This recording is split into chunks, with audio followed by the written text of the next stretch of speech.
CBT 1 mark എന്ത് ചെയ്യുന്നില്ല, നിങ്ങളുടെ റാങ്ക് ലിസ്റ്റ് പ്രിപ്പയർ ചെയ്യുന്ന സമയത്ത് മാർക്കായിട്ട് കൺസിഡർ ചെയ്യുന്നില്ല. കംപ്ലീറ്റ് സിലബസ് 100% സിലബസ് നിങ്ങൾ കവർ ചെയ്യണം. അത് CBT 1-ൻ്റെതാണെങ്കിലും CBT 2-ൻ്റെതാണെങ്കിലും കംപ്ലീറ്റ് ആയിട്ട് നിങ്ങൾ എന്ത് ചെയ്യുക, സിലബസ് നിങ്ങൾ കവർ ചെയ്യുക. വീണ്ടും ഒരു RRB JEE എക്സാം വരാൻ പോവാണ് അല്ലേ. ഒക്ടോബർ 31 നോട്ടിഫിക്കേഷൻ വരാൻ പോവാണ്. അതുമായി ബന്ധപ്പെട്ട കൂടുതൽ അപ്ഡേറ്റുകളൊക്കെ എത്രയും പെട്ടെന്ന് ലഭിക്കുന്നതിന് വേണ്ടി entry technical YouTube channel subscribe ചെയ്യുക. അപ്പോൾ RRB JEE എക്സാം എന്ന് പറയുന്നത് നിങ്ങളുടെ കരിയറിലെ തന്നെ ഒരു ടേണിംഗ് പോയിന്റ് ആയിട്ട് മാറണം എന്ന് തീരുമാനിച്ചിട്ടുള്ള ഒരാളാണെങ്കിൽ നിങ്ങൾ ഈ വീഡിയോ പൂർണ്ണമായിട്ടും കാണാം. RRB JEE എക്സാം എങ്ങനെയാണ് ഏറ്റവും എഫക്റ്റീവായിട്ട് ക്രാക്ക് ചെയ്യാൻ പറ്റുക? ഞാനിവിടെ കൊടുത്തിരിക്കുന്ന ഒരു ടാഗ്ലൈൻ എന്ന് പറയുന്നത് ഫ്രം സീറോ ടു ഹീറോ എന്നാണ്. അതായത് നിങ്ങളൊന്നും പഠിച്ചിട്ടില്ല, അതായത് RRB JEE എക്സാമിനേഷനെ കുറിച്ച് നിങ്ങൾക്ക് യാതൊരു കൃത്യമായിട്ടുള്ള ധാരണയും ഇല്ലാത്ത ഒരാളാണെങ്കിൽ, അത് നിങ്ങൾ സീറോയിൽ കിടക്കുന്ന ഒരാളാണെങ്കിൽ നിങ്ങളൊരു ഹീറോ ആയിട്ട് മാറുക എന്ന് ഉദ്ദേശിച്ചിട്ടുള്ളത് നിങ്ങളൊരു ജൂനിയർ എഞ്ചിനീയർ ആയിട്ട് RRBയുടെ ജൂനിയർ എഞ്ചിനീയർ എക്സാം ക്ലിയർ ചെയ്തുകൊണ്ട് ഒരു സെൻട്രൽ ഗവൺമെൻറ് എംപ്ലോയി ആയിട്ട് മാറുക എന്നുള്ളതാണ്. പലർക്കുള്ളൊരു സംശയമാണ്, റെയിൽവേ റിക്രൂട്ട്മെൻറ്റ് ബോർഡ് എന്ന് പറഞ്ഞാൽ അതൊരു സെൻട്രൽ ഗവൺമെൻറ് ജോലിയാണോ അതൊരു ബോർഡ് ജോലിയാണോ എന്ന്. ഒരിക്കലും അല്ല, ഇതൊരു ഗവൺമെൻറ് ജോബ് തന്നെയാണ്. RRB റെയിൽവേ റിക്രൂട്ട്മെൻറ്റ് ബോർഡിൽ നിങ്ങൾക്ക് ലഭിക്കുന്നത് ഒരു സെൻട്രൽ ഗവൺമെൻറ് ജോലി തന്നെയാണ് ലഭിക്കുന്നത് എന്നുള്ള കാര്യം നിങ്ങൾ മനസ്സിലാക്കി വെക്കുക. അപ്പം ഞാൻ പറഞ്ഞു വരുന്നത് RRBയുടെ ജൂനിയർ എഞ്ചിനീയർ എക്സാം എങ്ങനെയാണ് ഒരു ബിഗിനർ ആയിട്ടുള്ള ഒരാൾ സ്ട്രാറ്റജി, എന്തായിരിക്കണം അയാളുടെ സ്ട്രാറ്റജി, എങ്ങനെയായിരിക്കണം എഫക്റ്റീവായിട്ട് പ്രിപ്പയർ ചെയ്യേണ്ടത് എന്നുള്ളതിനെ കുറിച്ചാണ്. എന്തെല്ലാം കാര്യങ്ങൾ ശ്രദ്ധിക്കണം, എന്താണ് ഇതിൽ ഏറ്റവും ഇമ്പോർട്ടൻ്റ് ആയിട്ടുള്ളത്, എല്ലാ കാര്യങ്ങളും നമ്മൾ എന്ത് ചെയ്യാൻ പോവാണ്, ഈ ഒരു വീഡിയോ ഡിസ്കസ് ചെയ്യാൻ പോവാണ്. അപ്പം നമുക്ക് നോക്കി നോക്കാം, നമുക്ക് സീറോയിൽ നിന്ന് ഹീറോയിലേക്കുള്ള ആ ഒരു യാത്രയെക്കുറിച്ച് ബിഗിനേഴ്സ് സ്ട്രാറ്റജിയാണ് ഞാൻ ഇന്ന് ഡിസ്കസ് ചെയ്യാൻ പോകുന്നത്. നിങ്ങൾ ഓൾറെഡി പ്രിപ്പറേഷൻ ചെയ്തുകൊണ്ടിരിക്കുന്ന ആളുകളാണെങ്കിൽ നിങ്ങളും കഴിഞ്ഞ തവണ പ്രിപ്പറേഷൻ ചെയ്ത സമയത്ത് ഞാൻ ഈ പറയാൻ പോകുന്ന കാര്യങ്ങൾ ചെയ്തിട്ടുണ്ടായിരുന്നോ എന്നുള്ള ആ ഒരു ടിക്ക് ലിസ്റ്റ് നിങ്ങൾ കംപ്ലീറ്റ് ചെയ്തിട്ടുണ്ടോ നോക്കുക. അപ്പോൾ നേരെ നമുക്ക് വീഡിയോയിലേക്ക് വരാം. അതായത് RRB JEE എക്സാം എന്ന് പറയുന്നത് നിങ്ങൾക്ക് എല്ലാവർക്കും അറിയാം, അതിൽ 2 സ്റ്റേജസ് ആണ് പ്രധാനമായിട്ടുള്ളത്. ഒന്ന് ഫസ്റ്റ് സ്റ്റേജ് CBT 1 അല്ലേ. CBT 1 എന്ന് പറയുന്നത് ഈ ഒരു എക്സാമിനേഷനിൽ എല്ലാവരും ചിന്തിക്കുന്ന ഒരു കാര്യം എന്ന് പറയുന്നത് ഈ ഫസ്റ്റ് സ്റ്റേജ് CBT എന്ന് പറയുന്നത് ജസ്റ്റ് ഒരു ക്വാളിഫയിങ് നാച്ചർ ആണെന്നാണ് അല്ലേ. അതായത് നിങ്ങൾക്കറിയാം, രണ്ടാമത്തെ സ്റ്റേജ് CBT ഉണ്ട്, അതേപോലെ തന്നെ ഡോക്യുമെൻറ്റ് വെരിഫിക്കേഷൻ ഉണ്ട്, അതേപോലെ തന്നെ മെഡിക്കൽ എക്സാമിനേഷൻ, ഇങ്ങനെ 4 സ്റ്റേജസ് ആണുള്ളത്. എന്നാൽ ഈ ഫസ്റ്റ് സ്റ്റേജ് CBTയിലാണ് എല്ലാ എക്സാം അറ്റൻഡ് ചെയ്ത് പോകുന്ന അല്ലെങ്കിൽ അപ്ലൈ ചെയ്ത എല്ലാ ആളുകളും എഴുതാൻ പോകുന്നത് ഈ ഒരു സ്റ്റേജാണ്. അതിനുശേഷം വരുന്ന സ്റ്റേജാണ് CBT 2. CBT 1 മാർക്ക് എന്ത് ചെയ്യുന്നില്ല, നിങ്ങളുടെ റാങ്ക് ലിസ്റ്റ് പ്രിപ്പയർ ചെയ്യുന്ന സമയത്ത് മാർക്കായിട്ട് കൺസിഡർ ചെയ്യുന്നില്ല. നിങ്ങൾക്കറിയാം, സ്റ്റാഫ് സെലക്ഷൻ കമ്മീഷൻ്റെ കമ്പൈൻഡ് ഗ്രാജുവേറ്റ് ലെവൽ എക്സാം ഒക്കെ ആദ്യത്തെ ടയർ എക്സാമിൻ്റെ മാർക്കും സെക്കൻഡ് ടയറിൻ്റെ എക്സാമിൻ്റെ മാർക്കും എന്ത് ചെയ്യാറുണ്ട്, അഗ്രിഗേറ്റ് എടുത്തിട്ടാണ് റാങ്ക് ലിസ്റ്റ് ഉണ്ടാക്കൽ. ഇവിടെ അങ്ങനെയല്ല, CBT 1 മാർക്ക് പരിഗണിക്കുന്നില്ല, CBT 2 മാർക്ക് പരിഗണിച്ചുകൊണ്ടാണ് എന്ത് ചെയ്യുന്നത്, റാങ്ക് ലിസ്റ്റ് തയ്യാറാക്കുന്നത്. അപ്പോൾ സ്വാഭാവികമായിട്ടും വരുന്നൊരു സംശയമാണ്, CBT 1 എന്ന് പറയുന്നത് അത്ര സീരിയസ് ആയിട്ട് പ്രിപ്പയർ ചെയ്യേണ്ടതില്ല എന്നുള്ള ഒരു ധാരണ ഉദ്യോഗാർത്ഥികൾക്കിടയിൽ ഉണ്ടാവും. സ്വാഭാവികമായിട്ടും ആ ഒരു തെറ്റിദ്ധാരണ ഒരുപാട് ഉദ്യോഗാർത്ഥികൾക്കിടയിൽ കഴിഞ്ഞ പ്രാവശ്യം ഉണ്ടായിരുന്നു. അതൊന്ന് ക്ലിയർ ചെയ്തുകൊണ്ട് ഞാൻ മുന്നോട്ട് പോവാണ്. നിങ്ങൾ പ്രത്യേകം മനസ്സിലാക്കുക, ഫസ്റ്റ് സ്റ്റേജ് CBTയുടെ ഒരു ഇമ്പോർട്ടൻസ് എന്ന് പറയുന്നത്, നിങ്ങൾ ഈ എക്സാമിന് അപ്ലൈ ചെയ്യുന്ന സമയത്ത് നിങ്ങൾക്ക് കുറേ അധികം എന്ത് ചെയ്യാനുണ്ടാവും, കാറ്റഗറി സെലക്ട് ചെയ്യാനുണ്ടാവും. അതായത് JEEക്ക് പല പോസ്റ്റുകളുണ്ട്. ഉദാഹരണത്തിന് TRD ഉണ്ട്, അതേപോലെ തന്നെ ജനറൽ സർവീസ് ഉണ്ട്, PV ഉണ്ട്, അതേപോലെ തന്നെ ഡിസൈൻ ഡ്രോയിങ് ഉണ്ട്, അങ്ങനെ പല പല പോസ്റ്റുകളുണ്ട്. അപ്പോൾ ഇതൊക്കെ ഡിഫറെൻറ്റ് കാറ്റഗറി നമ്പർ, ഓരോ ബ്രാഞ്ചസിനും ഡിഫറെൻറ്റ് ഉണ്ടാവും കേട്ടോ, ഓരോ ബ്രാഞ്ചസിന് ഡിഫറെൻ്റ് ആയിട്ടുള്ളതായിരിക്കും. അങ്ങനെ പല കാറ്റഗറി ഉണ്ട്. ട്രാക്ക് മെഷീൻ ഉണ്ട് അല്ലേ, അങ്ങനെ പല കാറ്റഗറിയിൽ വരുന്നുണ്ട്. അപ്പോൾ സ്വാഭാവികമായിട്ടും ഈ കാറ്റഗറിയിൽ ഒന്നും എന്തല്ല, സെയിം ആയിട്ടുള്ള മാർക്കല്ല കട്ട് ഓഫ് ആയിട്ട് വരിക എന്നുള്ളത് മനസ്സിലാക്കുക. അതായത് ഇതിൻ്റെ കട്ട് ഓഫ്, ഫോർ എക്സാമ്പിൾ TRDയുടെ കട്ട് ഓഫ് എന്ന് പറയുന്നത് ഒരു 78 ആണെന്ന് വിചാരിക്കുക. ഇതിൻ്റെ കട്ട് ഓഫ് വരുന്നത് ഒരു 78 ആണെന്ന് വിചാരിക്കുക. ഇനി ജനറൽ സർവീസിൻ്റെ കട്ട് ഓഫ് വരുന്നത് ഒരു 77 ആണെന്ന് വിചാരിക്കുക, 77. PVയുടെ കട്ട് ഓഫ് വരുന്നത് ഒരു 74 ആണെന്ന് വിചാരിക്കുക. അതേപോലെ ഡിസൈൻ ഡ്രോയിങ്ങിൻ്റെ കട്ട് ഓഫ് വരുന്നത് ഒരു 79 ആണെന്ന് വിചാരിക്കുക. അങ്ങനെയാണ് നിലവിലുള്ള കട്ട് ഓഫ്, അതായത് CBT 1 കട്ട് ഓഫ് ആട്ടോ.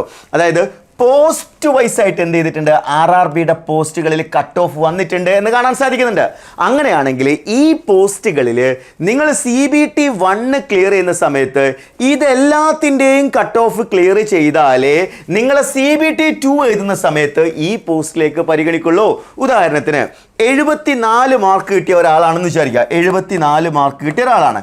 അയാൾ CBT 1 ഏത് പോസ്റ്റ് മാത്രമേ ക്ലിയർ ആയിട്ടുള്ളൂ, അയാൾ PV മാത്രമേ ക്ലിയർ ആയിട്ടുള്ളൂ എന്നാണല്ലോ എൻ്റെ അർത്ഥം.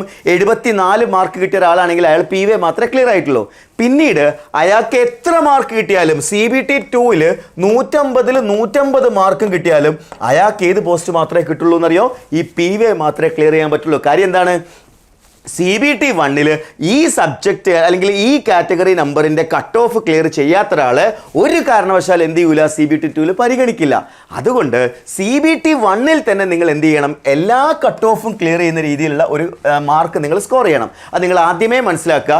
എക്സാം ആദ്യമായിട്ട് എഴുതാൻ പോകുന്ന ഒരാളാണെങ്കിൽ CBT 1 ഇമ്പോർട്ടൻസ് നിങ്ങൾ കൃത്യമായിട്ട് മനസ്സിലാക്കി വെച്ചേക്കണം. എത്രത്തോളം നിങ്ങൾക്ക് സ്കോർ ചെയ്യാൻ പറ്റുമോ അത്രത്തോളം നിങ്ങൾ സ്കോർ ചെയ്യുക.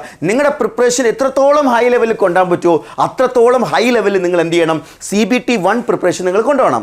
CBT 1 പ്രിപ്പറേഷൻ ഒരുപാട് ഡിഫിക്കൽട്ട് ആയിട്ടുള്ള കാര്യമൊന്നുമല്ല. നമുക്ക് നോക്കിക്കഴിഞ്ഞാൽ CBT 1 വരുന്ന സബ്ജക്റ്റുകൾ നമുക്ക് നോക്കി വെക്കാം. CBT 1 നമ്മൾ നോക്കുകയാണെന്നുണ്ടെങ്കിൽ മാത്തമാറ്റിക്സ് 30 ചോദ്യങ്ങൾ 30 മാർക്കിന്, ജനറൽ ഇൻ്റലിജൻസ് ആൻഡ് റീസണിങ് 25 ചോദ്യങ്ങളുണ്ട്. ഈ 55 മാർക്ക് ഭയങ്കര ക്രൂഷ്യൽ ആയിട്ടുള്ള 55 മാർക്കാണ്. അതായത് ഈ ഒരു 55 മാർക്ക് ഭയങ്കര ക്രൂഷ്യൽ ആയിട്ടുള്ള മാർക്കാണ്. പിന്നെ ജനറൽ അവെയർനെസ് 15 മാർക്കുണ്ട്, ജനറൽ സയൻസ് 30 മാർക്കുണ്ട്. അങ്ങനെ ടോട്ടൽ 100 മാർക്കിൻ്റെ ക്വസ്റ്റ്യൻ ആണ് CBT 1 വരാൻ പോകുന്നത്. അപ്പോൾ ഈ CBT 1 നിങ്ങൾ എന്തായാലും ഒരു 80+ സ്കോർ എങ്കിലും ടാർഗറ്റ് ചെയ്ത് പഠിച്ചെങ്കിൽ നിങ്ങൾക്ക് എല്ലാ പോസ്റ്റിലേക്കുള്ള കട്ട് ഓഫ് ക്ലിയർ ചെയ്യാൻ പറ്റുള്ളൂ. അങ്ങനെ ക്ലിയർ ചെയ്ത് കഴിഞ്ഞാൽ CBT 2 മാർക്കോട് കൂടി നമുക്ക് നമ്മൾ ആഗ്രഹിച്ചൊരു ജോലി, അതായത് അത് റെയിൽവേയിൽ തന്നെ പല ജോലികളുണ്ട്, പല ടൈപ്പ് ഉണ്ട്. ഫീൽഡ് വർക്ക് ഉള്ളതുണ്ട്, ഓഫീസ് വർക്ക് ഉള്ളതുണ്ട്, സാറ്റർഡേ സൺഡേ ലീവ് കിട്ടുന്നുണ്ട്, കൂടുതൽ സാലറി കിട്ടുന്നതുണ്ട്, കൂടുതൽ കംഫർട്ടബിൾ ആയിട്ടുള്ളതുണ്ട്. അങ്ങനെ പല കാറ്റഗറി ഉണ്ട്. അതൊക്കെ ഏതാണെന്ന് ഡിസൈഡ് ചെയ്യണമെങ്കിൽ നമ്മൾ CBT 1 സീരിയസ് ആയിട്ട് കാണണം. അപ്പോൾ ആദ്യമായിട്ട് എക്സാം എഴുതാൻ പോകുന്ന ഒരാളാണെങ്കിൽ നിങ്ങൾ ഈ ഒരു കാര്യം കൃത്യമായിട്ട് മനസ്സിലാക്കുക. അതേപോലെ മറ്റൊരു പ്രധാനപ്പെട്ട കാര്യം കൂടി, 31-ാം തീയതി നോട്ടിഫിക്കേഷൻ വരാൻ പോവുകയാണ്. അപ്പോൾ ഇത് സാധാരണ ഒരു PSC പരീക്ഷ അപ്ലൈ ചെയ്യുന്ന പോലെ നിങ്ങൾ ചാടിക്കയറി അപ്ലൈ ചെയ്യരുത്. ഒരുപാട് കാര്യങ്ങൾ ശ്രദ്ധിക്കാനുണ്ട് അപ്ലൈ ചെയ്യുന്ന സമയത്ത്. അതായത് നമ്മൾ കൃത്യമായിട്ട് പ്രയോറിറ്റി കൊടുക്കുന്നതും സോൺ സെലക്ട് ചെയ്യുന്നതും അത്തരം കാര്യങ്ങളൊക്കെ വളരെ എഫക്റ്റീവായിട്ട് ഏറ്റവും ആക്യുറേറ്റ് ആയിട്ട് എങ്ങനെ കൊടുക്കേണ്ടത് എന്നുള്ളതിനെക്കുറിച്ച് നമ്മൾ നിരന്തരം വീഡിയോസുകൾ ഈ ചാനലിലൂടെ ചെയ്യുന്നതായിരിക്കും. അപ്പോൾ അത്തരം കാര്യങ്ങൾക്ക് വേണ്ടിയും കൃത്യമായിട്ടുള്ള ഗൈഡൻസ് ഒക്കെ ലഭിക്കുന്നതിന് വേണ്ടി നമ്മുടെ ചാനൽ ഒന്ന് സബ്സ്ക്രൈബ് ചെയ്യുക, പരമാവധി സുഹൃത്തുക്കളിലേക്ക് ഷെയർ ചെയ്ത് കൊടുക്കുകയും ചെയ്യാം കേട്ടോ. അപ്പോൾ ആ കാര്യം ഒന്ന് ഓർമ്മപ്പെടുത്തിയതാണ്. അപ്പോൾ ഇതിൻ്റെ സിലബസിലേക്ക് ഞാൻ ഡീറ്റെയിൽ ആയിട്ട് പോകുന്നില്ല. അതേപോലെ തന്നെ CBT 2 നമ്മൾ നോക്കുകയാണെങ്കിൽ അവിടെയും ഈ പറഞ്ഞിരിക്കുന്ന ജനറൽ അവെയർനെസ് എന്ന് പറയുന്ന ടോപ്പിക് അവിടെയും വന്നിട്ടുണ്ട് 15 മാർക്ക്. അപ്പോൾ ഇതൊരു കോമൺ ടോപ്പിക്കാണ്. അതായത് ഈ ജനറൽ അവെയർനെസ് ഇവിടെയും 15 മാർക്കുണ്ട്, ഇവിടെയും 15 മാർക്കുണ്ട്. അപ്പോൾ അതൊരു കോമൺ ആയിട്ടുള്ള കാര്യം ആയതുകൊണ്ട് തന്നെ കൃത്യമായിട്ട് വളരെ ഇൻ ഡെപ്തിൽ നിങ്ങൾ ജനറൽ അവെയർനെസ് പഠിക്കൽ മസ്റ്റാണ്. പല ആൾക്കാരും ജനറൽ അവെയർനെസ് ഒക്കെ സ്കിപ്പ് ചെയ്യാൻ ശ്രമിക്കാറുണ്ട്. അത് ഞാൻ ആദ്യമേ പറയുകയാണ്, ഒരു ബിഗിനർ സ്ട്രാറ്റജി എന്നുള്ളത് നിങ്ങളൊരു 0 to ഹീറോയിലേക്കുള്ള ജേർണിയിൽ നിങ്ങൾ ഏറ്റവും കൂടുതൽ ശ്രദ്ധിക്കേണ്ട സബ്ജക്റ്റിലൊന്ന് ജനറൽ അവെയർനെസ് ആണ്. 15 മാർക്ക് അവിടെ വെയിറ്റേജ് വരുന്നുണ്ട്. Then physics and chemistry up to 10th standard ആണ്, അവിടെ 15 മാർക്ക് അവിടെയും വരുന്നുണ്ട്. ബേസിക്സ് ഓഫ് കമ്പ്യൂട്ടർ ആപ്ലിക്കേഷൻ വളരെ ഈസി ആയിട്ട് സ്കോർ ചെയ്യാൻ പറ്റിയ 10 മാർക്കാണ്, എല്ലാവർക്കും സ്കോർ ചെയ്യാം. അതേപോലെ തന്നെയാണ് basics of environmental pollution and control, അവിടെയും 10 മാർക്കുണ്ട്. പിന്നീട് വരുന്നതാണ് ടെക്നിക്കൽ അബിലിറ്റി, അവിടെ 100 മാർക്ക്. അത് നിങ്ങളെ ബ്രാഞ്ചാണ്. ഇലക്ട്രിക്കൽ ആണെങ്കിൽ ഇലക്ട്രിക്കൽ, മെക്കാനിക്കൽ ആണെങ്കിൽ മെക്കാനിക്കൽ, സിവിൽ ആണ് സിവിൽ, ഇലക്ട്രോണിക്സ് ആണെങ്കിൽ ഇലക്ട്രോണിക്സ്. ആ രീതിയിലായിരിക്കും എന്ത് ചെയ്യുന്നുണ്ടാവുക, ടെക്നിക്കൽ എബിലിറ്റിയിൽ 100 ചോദ്യങ്ങൾ. അങ്ങനെ ടോട്ടൽ 150 മാർക്കുണ്ട്. ഈ 150 മാർക്കിൽ നിങ്ങൾക്ക് കിട്ടുന്ന മാർക്കിനനുസരിച്ചിട്ടായിരിക്കും റെയിൽവേയുടെ മെറിറ്റ് ലിസ്റ്റ് പബ്ലിഷ് ചെയ്യുന്നുണ്ടാവുക. അപ്പോഴും ഒരു കാര്യം ശ്രദ്ധിക്കും, നിങ്ങൾ CBT 1 നേരത്തെ പറഞ്ഞിരിക്കുന്ന കട്ട് ഓഫ് ക്ലിയർ ചെയ്തിട്ടുണ്ടോ ഇല്ലയോ എന്നുള്ളത് ഇവിടെ വളരെ ഇമ്പോർട്ടൻ്റ് ആയിട്ടുള്ള ഒരു കാര്യമാണ്. അതുകൂടി നിങ്ങൾ മൈൻഡിൽ വെച്ചേക്കണം. സോ ഈ എക്സാമിനേഷൻ എന്ന് പറയുന്നത് ഒരിക്കലും എന്താ പറയേണ്ടത്, കൃത്യമായിട്ടുള്ളൊരു ധാരണ ഇല്ലാതെ പോയി കഴിഞ്ഞാൽ ഞാൻ ഈ പറഞ്ഞ പല കാര്യങ്ങളും, ഞാൻ ഈ സിലബസിലേക്ക് പോകുന്നില്ല കേട്ടോ. CBT 1 സിലബസ് ഡീറ്റെയിൽഡ് ആയിട്ട് ഓൾറെഡി ഞാൻ വീഡിയോ ചെയ്തിട്ടുണ്ട്, നിങ്ങൾക്ക് റെഫർ ചെയ്യാവുന്നതാണ്. ഓരോന്നിനെ കുറിച്ച് മാത്തമാറ്റിക്സ്, ജനറൽ റീസണിങ്, അതേപോലെ ജനറൽ അവെയർനെസ്, അതേപോലെ തന്നെ general science, similarly general awareness, physics, basics of computer application, basics of environmental pollution, technical ability. അപ്പോൾ അത് നമ്മൾ കൃത്യമായിട്ട് പറഞ്ഞതാണ്. ഇനി ഈ ഒരു പ്രിപ്പറേഷൻ ടൈമിൽ എനിക്ക് 2 കാര്യങ്ങളാണ് നിങ്ങളെടുത്ത് പറയാനുള്ളത്. ഒന്ന്, നമ്മൾ ഈ പ്രിപ്പറേഷൻ ടൈമിൽ ഒരുപാട് പ്രശ്നങ്ങൾ നമുക്ക് വരാൻ സാധ്യതയുണ്ട് അല്ലേ. അതേപോലെ തന്നെ അതിനൊക്കെ ചില സൊല്യൂഷൻസും ഉണ്ടാവും. ഏതൊരു പ്രശ്നമാണെങ്കിലും അതിനെന്തുണ്ടാവും, അതിനൊരു സൊല്യൂഷൻ ഉണ്ടാവും. അപ്പോൾ അതിൽ ആദ്യത്തെ പ്രശ്നം എന്ന് പറയുന്നത് ഡിസ്ട്രാക്ഷനാണ്. ഓക്കെ, നമ്മൾ ഈ എക്സാമിനേഷനിൽ നമ്മൾ നോക്കുകയാണെന്നുണ്ടെങ്കിൽ നമ്മുടെ ആദ്യത്തെ പ്രശ്നം എന്തായിരിക്കും, ഡിസ്ട്രാക്ഷൻ ആയിരിക്കും. ഏതൊരു എക്സാം പ്രിപ്പറേഷൻ എഴുതുന്ന ഒരാൾക്കും വരാൻ പോകുന്ന ഒരു ആദ്യത്തെ പ്രശ്നം തന്നെയാണ് ഡിസ്ട്രാക്ഷൻ എന്ന് പറയുന്നത്. എന്താ അതിനുള്ളൊരു സൊല്യൂഷന്? നമ്മൾ പരീക്ഷയ്ക്ക് വേണ്ടി പഠിച്ചൊക്കെ തുടങ്ങും. ഒരു പക്ഷേ ഇന്നത്തെ ഈ വീഡിയോ ഒക്കെ കണ്ടതിന് ശേഷം നിങ്ങൾ പഠിക്കാനുള്ള തീരുമാനമൊക്കെ എടുത്തു എന്ന് വിചാരിക്കുക. തീർച്ചയായിട്ടും അങ്ങനെ ആഗ്രഹിച്ചാണ് നമ്മൾ ഓരോ വീഡിയോ ചെയ്യുകയും ചെയ്യുന്നത്.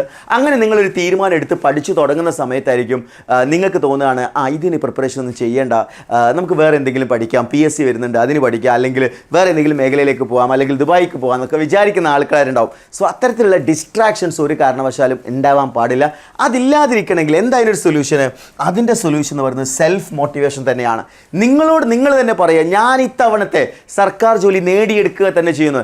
ഞാൻ RRBJയുടെ നോട്ടിഫിക്കേഷൻ വരുന്നു എന്ന് പറഞ്ഞുകൊണ്ട് ഞാൻ എന്ത് ചെയ്തിട്ടുണ്ടായിരുന്നു, ഒരു വെബിനാർ കണ്ടക്ട് ചെയ്തിട്ടുണ്ടായിരുന്നു. അപ്പോൾ അതിൽ ഒരു ഉദ്യോഗാർത്ഥിയുടെ കമൻറ്റാണ്, ഇത്തവണത്തെ RRBJയുടെ ലിസ്റ്റിൽ എൻ്റെ പേരുണ്ടാവും എന്നുള്ളത് ഒരാൾ എന്ത് ചെയ്തിട്ടുണ്ടായിരുന്നു, വീഡിയോയുടെ താഴെ കമൻറ്റ് ചെയ്തിട്ടുണ്ടായിരുന്നു. നോക്കണേ, എക്സാമിൻ്റെ നോട്ടിഫിക്കേഷൻ പോലും വരുന്നതിന് മുന്നേ നമ്മൾ ചെയ്തിട്ടുള്ള ആ ഒരു വെബിനാറിൻ്റെ താഴെ ഒരു ഉദ്യോഗാർത്ഥി എഴുതിയ കമൻറ്റാണ്. എനിക്ക് ഉറപ്പാണ് ആ കമൻ്റ് ഇട്ട ഉദ്യോഗാർത്ഥി ആരാന്ന് പോലും എനിക്ക് ഓർമ്മയില്ല. പക്ഷെ ആ ഉദ്യോഗാർത്ഥിക്ക് എത്രത്തോളം അത് നേടിയെടുക്കാനുള്ള ഇൻറ്റൻഷനും അത് നേടിയെടുക്കാനുള്ള വാശിയുണ്ട് എന്നുള്ളതാണ് അതവിടെ കാണിക്കുന്നത്. അപ്പോൾ നിങ്ങളുടെ മോട്ടിവേഷൻ എന്ന് പറയുന്നത് അത് തന്നെയായിരിക്കണം. എന്ത് സംഭവിച്ചു കഴിഞ്ഞാലും ഈ എക്സാം നമ്മൾ നേടിയെടുക്കുക തന്നെ ചെയ്യും എന്ന് പറയുന്ന ആ ഒരു സെൽഫ് മോട്ടിവേഷൻ. മറ്റൊരാൾക്കും നിങ്ങളെ മോട്ടിവേറ്റ് ചെയ്യാൻ പറ്റില്ല, നിങ്ങൾക്ക് നിങ്ങളെ തന്നെ മാത്രമേ മോട്ടിവേറ്റ് ചെയ്യാൻ പറ്റൂ എന്നുള്ള കാര്യം മനസ്സിലാക്കുക. ആ ഒരു സെൽഫ് മോട്ടിവേഷനാണ് അവിടെ അത്യാവശ്യമായിട്ട് വേണ്ടത്. ഇനി രണ്ടാമത്തെ കാര്യം എന്ന് പറയുന്നത് മെമ്മറി പ്രോബ്ലം ആണ് അല്ലേ. അതായത് നമ്മൾ പഠിച്ച കാര്യങ്ങളൊക്കെ മറന്നു പോകുന്നു എന്നുള്ളതാണ് എല്ലാവരും പറയുന്നത്. ജനറൽ അവയർനെസ് എത്ര പഠിച്ചാലും തലയിൽ കയറുന്നില്ല എന്നാണ് പറയുന്നത്. ജനറൽ സയൻസിലെ ബയോളജി ഒന്നും തലയിൽ കയറുന്നില്ല എന്ന് പറയുന്നുണ്ട്. എന്താ ഇതിനൊരു സൊല്യൂഷന്? ഈ മറവി, ഞാൻ പഠിച്ച സമയത്ത് എനിക്കും ഇത് ഭയങ്കര ബുദ്ധിമുട്ടായിരുന്നു. മാത്തമാറ്റിക്സ് ആണെങ്കിലും റീസണിങ് ആണെങ്കിലും ഭയങ്കര ഈസി സബ്ജക്റ്റ് ആയിരുന്നു എന്നെ സംബന്ധിച്ചിടത്തോളം. പക്ഷേ ജനറൽ അവയർനെസ്സും ബയോളജിയും എത്ര പഠിച്ചാലും ഇത് തലയിൽ നിൽക്കാത്തൊരു പ്രശ്നം ഉണ്ടായിരുന്നു. അതെല്ലാവർക്കും ഉള്ള പ്രശ്നം തന്നെയാണ്. ആ പ്രശ്നത്തിലുള്ള സൊല്യൂഷൻ എന്ന് പറയുന്നത് വളരെ പ്രോപ്പറായിട്ടുള്ള റിവിഷനാണ് അവിടെ ചെയ്യേണ്ടത്. മൾട്ടിപ്പിൾ ടൈംസ് നിങ്ങൾ എന്ത് ചെയ്യുക, നിങ്ങൾ പഠിച്ച കാര്യങ്ങൾ റിപ്പീറ്റഡ് റിവിഷനിലൂടെ നിങ്ങൾക്ക് എന്ത് ചെയ്യാവുന്നതാണ്, ആ ഒരു പ്രശ്നത്തിന് പരിഹാരം കണ്ടെത്താവുന്നതാണ്. ഇനി മൂന്നാമത്തെ പ്രശ്നം എന്ന് പറയുന്നത് ലാക്ക് ഓഫ് കോൺഫിഡൻസ് ആണ്. ഒരിക്കലും അങ്ങനെ വരാൻ പാടില്ല. ഞാൻ നേരത്തെ പറഞ്ഞ ആളുണ്ടല്ലോ, അതായത് കോൺഫിഡൻസിൻ്റെ ഒരു എക്സ്ട്രീം ആയിട്ടുള്ള എക്സാമ്പിളാണ് എക്സാമിൻ്റെ നോട്ടിഫിക്കേഷന് മുന്നേ ഒരാൾ പറയാണ് ഞാനിത് ക്രാക്ക് ചെയ്യുന്നുള്ളതല്ലേ. അത് സൂചിപ്പിക്കുന്നത് അയാളുടെ കോൺഫിഡൻസ് ആണ്. ചില ആൾക്കാർ എന്താ പറയുകയെന്നറിയോ, സർ ഇതിന് വേക്കൻസീസ് ഒക്കെ കുറവല്ലേ. അതായത് ഞാൻ ഈ വീഡിയോയുടെ നോട്ടിഫിക്കേഷൻ്റെ ആ വെബിനാർ ചെയ്ത സമയത്ത് വേറൊരാൾ പറഞ്ഞ കമൻറ്റാണ്, ഞാൻ ഇതിൽ നോക്കുമ്പോൾ വേക്കൻസീസ് ഒക്കെ കുറവല്ലേ, എനിക്കിത് ക്രാക്ക് ചെയ്യാൻ പറ്റുമോ എന്നൊക്കെ രീതിയിൽ. അതായത് കോൺഫിഡൻസ് കുറവാണ് അവിടെ കാണിക്കുന്നത്. കോൺഫിഡൻസ് കുറവാണെങ്കിൽ നിങ്ങൾ ഉറപ്പിച്ചു നിങ്ങൾക്ക് ഈ എക്സാം ക്രാക്ക് ചെയ്യാൻ പറ്റില്ല. ഏറ്റവും മികച്ച കോൺഫിഡൻസ് അതുണ്ടെങ്കിൽ മാത്രമേ എന്ത് ചെയ്യാൻ പറ്റുള്ളൂ, നിങ്ങൾക്കിത് ക്രാക്ക് ചെയ്യാൻ പറ്റുള്ളൂ. അതെങ്ങനെയാണ് നമുക്ക് എന്ത് ചെയ്യാൻ പറ്റും, ഓവർകം ചെയ്യാൻ പറ്റുക? ഏതൊരു പ്രശ്നമാണെങ്കിലും അതിനൊരു സൊല്യൂഷൻ ഉണ്ട്. ഇവിടെ അതിൻ്റെ സൊല്യൂഷൻ എന്ന് പറയുന്നത് ഡ്രീം ദ ജോബ് എന്നുള്ളതാണ്. അതായത് നിങ്ങൾ ആ സ്വപ്ന ജോലി നിങ്ങൾ എന്ത് ചെയ്യുക, നിങ്ങൾ സ്വപ്നത്തിൽ ഇടയ്ക്കിടയ്ക്ക് കാണുക. അതായത് നിങ്ങളത് നേടിയെടുക്കുന്നതും നിങ്ങൾക്ക് അഡ്വൈസ് വരുന്നതും നിങ്ങൾ ആ ജോലി നേടി ജോലിക്ക് പോകുന്ന ദിവസങ്ങളെക്കുറിച്ച് നിങ്ങളൊന്ന് ആലോചിച്ച് നോക്കി. നിങ്ങളുടെ ലൈഫിലെ ഏറ്റവും ബ്യൂട്ടിഫുൾ ആയിട്ടുള്ള ഒരു മൊമെൻ്റ് ആയിരിക്കും നിങ്ങൾക്കൊരു ജോലി ലഭിക്കുന്ന ദിവസം എന്ന് പറയുന്നത്. അത് ഒരു സർക്കാർ ജോലി, അത്രയും സേഫ്റ്റിയോടുകൂടി അത്രയും സെക്യൂർഡ് ആയിട്ടുള്ള ഒരു ജോബ് നിങ്ങൾ ആഗ്രഹിക്കുന്നുണ്ടെങ്കിൽ അത് നേടിയെടുക്കുന്ന ദിവസവും നിങ്ങൾ സ്വപ്നം കാണണം. അങ്ങനെ ചെയ്യുമ്പോൾ നിങ്ങളുടെ കോൺഫിഡൻസ് എന്ന് പറയുന്നത് ഒരു ഹീറോയെ പോലെ അത്രയും ഉയരത്തിലായിരിക്കും ഉണ്ടാവുക എന്നുള്ള കാര്യം നിങ്ങൾ മനസ്സിലാക്കി വെക്കുക. എല്ലാവരുടെ ലൈഫിലും ഒരു സ്ട്രഗ്ലിംഗ് പീരീഡ് ഉണ്ട്. ആ ഒരു സ്ട്രഗ്ലിംഗ് പീരീഡായിട്ട് ഈ എക്സാം പ്രിപ്പറേഷൻ ടൈമിൽ നിങ്ങൾ കാണേണ്ടതായിട്ടുണ്ട്. അപ്പോൾ ഏതൊരു എക്സാം ക്രാക്ക് ചെയ്യണമെങ്കിലും ഏറ്റവും അത്യാവശ്യമായിട്ട് വേണ്ട 3-4 കാര്യങ്ങളെക്കുറിച്ച് ഞാൻ ജസ്റ്റ് പറയുകയാണ്. വീഡിയോ ഒരുപാട് ലെങ്തായി പോയിട്ടുണ്ട്. എന്നിരുന്നാലും ഇത്തരം കാര്യങ്ങൾ നിങ്ങളുമായിട്ട് കമ്മ്യൂണിക്കേറ്റ് ചെയ്യണം എന്നുള്ളത് കൊണ്ട് തന്നെയാണ്. ഈ എക്സാമിനേഷൻ പ്രിപ്പറേഷനിൽ നിങ്ങൾ ഏറ്റവും ആദ്യം ശ്രദ്ധിക്കേണ്ട കാര്യം എന്ന് പറയുന്നത്, ഒന്ന് സിലബസ് കവർ ചെയ്യണം. ഓക്കെ, കംപ്ലീറ്റ് സിലബസ് 100% സിലബസ് നിങ്ങൾ കവർ ചെയ്യണം. അത് CBT 1-ൻ്റെതാണെങ്കിലും CBT 2-ൻ്റെതാണെങ്കിലും കംപ്ലീറ്റ് ആയിട്ട് നിങ്ങൾ എന്ത് ചെയ്യുക, സിലബസ് നിങ്ങൾ കവർ ചെയ്യുക. രണ്ടാമത്തെ കാര്യം എന്ന് പറയുന്നത് റിവിഷനാണ്. അതായത് നമ്മൾ ഈ എക്സാം പ്രിപ്പറേഷനൊക്കെ സ്റ്റാർട്ട് ചെയ്തു, പ്രിപ്പറേഷനൊക്കെ നല്ല രീതിയിൽ മുന്നോട്ട് പോകുന്നുണ്ടാവും. പക്ഷേ നമ്മൾ കൃത്യമായിട്ടുള്ള റിവിഷൻ അവിടെ അപ്ലൈ ചെയ്തിട്ടില്ലെങ്കിൽ യാതൊരു യൂസും ഉണ്ടാവില്ല. സോ റിവിഷൻ വളരെ ഇമ്പോർട്ടൻ്റ് ആണ്. അതേപോലെ മൂന്നാമത്തെ കാര്യം എന്ന് പറയുന്നത് മോക്ക് ടെസ്റ്റ് ആണ്. ഈ എക്സാമിനേഷനിൽ ഞാൻ നിങ്ങളോട് പറഞ്ഞു 80+ എങ്കിലും സ്കോർ ചെയ്തെങ്കിൽ എല്ലാ പോസ്റ്റിലേക്കും നിങ്ങളെ പരിഗണിക്കുന്നുള്ളത്. നിങ്ങൾ 80+ എത്തുന്നുണ്ടോ എന്ന് എങ്ങനെ മനസ്സിലാക്കാൻ പറ്റുക? അത് കൃത്യമായിട്ടുള്ള മോക്ക് ടെസ്റ്റിലൂടെ മാത്രമല്ലേ സാധിക്കുള്ളൂ. മോക്ക് ടെസ്റ്റ് എഴുതുമ്പോൾ നമുക്ക് ആദ്യം 50 മാർക്കായിരിക്കും, പ്രശ്നമില്ല. പിന്നെ 60 ആയിരിക്കും, പിന്നെ 70 ആയിരിക്കും, പിന്നെ അത് 80 വരെ നമ്മളെ പ്രിപ്പറേഷൻ നമ്മൾ മുന്നോട്ട് കൊണ്ടുപോകണം. സോ നമ്മുടെ ഇമ്പ്രൂവ്മെൻറ്റ് നമുക്ക് കാണാൻ സാധിക്കണം. ആൻഡ് ഓൾസോ മോണിറ്ററിംഗ് ആണ്. അതായത് നമ്മൾ കൃത്യമായിട്ട് ട്രാക്ക് ചെയ്യുന്നുണ്ടോ, നമ്മളെ തന്നെ നമ്മൾ ട്രാക്ക് ചെയ്യുകയാണ്, വേറെ ആരുമല്ല നമ്മൾ ട്രാക്ക് ചെയ്യുന്നത്. നമ്മുടെ പ്രിപ്പറേഷൻ റൈറ്റ് ട്രാക്ക് ട്രാക്കിലാണോ? നമ്മുടെ ടൈം സോഷ്യൽ മീഡിയയിൽ സ്പെൻഡ് ചെയ്ത് പോകുന്നുണ്ടോ? നമ്മുടെ ടൈം അനാവശ്യമായിട്ട് മറ്റു കാര്യങ്ങൾക്ക് വേണ്ടി സ്പെൻഡ് ചെയ്യുന്നുണ്ടോ? അങ്ങനെയൊന്നും ഇല്ല എന്നുണ്ടെങ്കിൽ, കൃത്യമായിട്ടുള്ള പ്രിപ്പറേഷൻ നടക്കുന്നുണ്ടെങ്കിൽ നിങ്ങൾ ആഗ്രഹിച്ച സർക്കാർ ജോലി നിങ്ങളിലേക്ക് എത്തും. സോ ആ ഒരു കോൺഫിഡൻസ് ബിൽഡ് ചെയ്തെടുത്തിട്ട് നിങ്ങൾ ആഗ്രഹിച്ച ആ ഒരു ജോലിയിലേക്ക് നിങ്ങൾ എത്തുക എന്നുള്ളത് തന്നെയാണ്. സോ RRB JEE എന്ന് പറയുന്ന സ്വപ്നം നിങ്ങൾ നേടിയെടുക്കാൻ ആഗ്രഹിക്കുന്നുണ്ടെങ്കിൽ അത് നിങ്ങൾക്ക് ഇനിയുള്ള ദിവസങ്ങൾ വിശ്രമമില്ലാത്ത ദിവസങ്ങളാണ് വരാൻ പോകുന്നത്. അതിനുവേണ്ടി തയ്യാറെടുക്കുക. എല്ലാവരുടെ ലൈഫിലും സ്ട്രഗ്ലിംഗ് പീരീഡ് ഉണ്ട്. അപ്പോൾ ഞാനൊരു കാര്യം കൂടി ജസ്റ്റ് ഒന്ന് സൂചിപ്പിക്കുകയാണ്.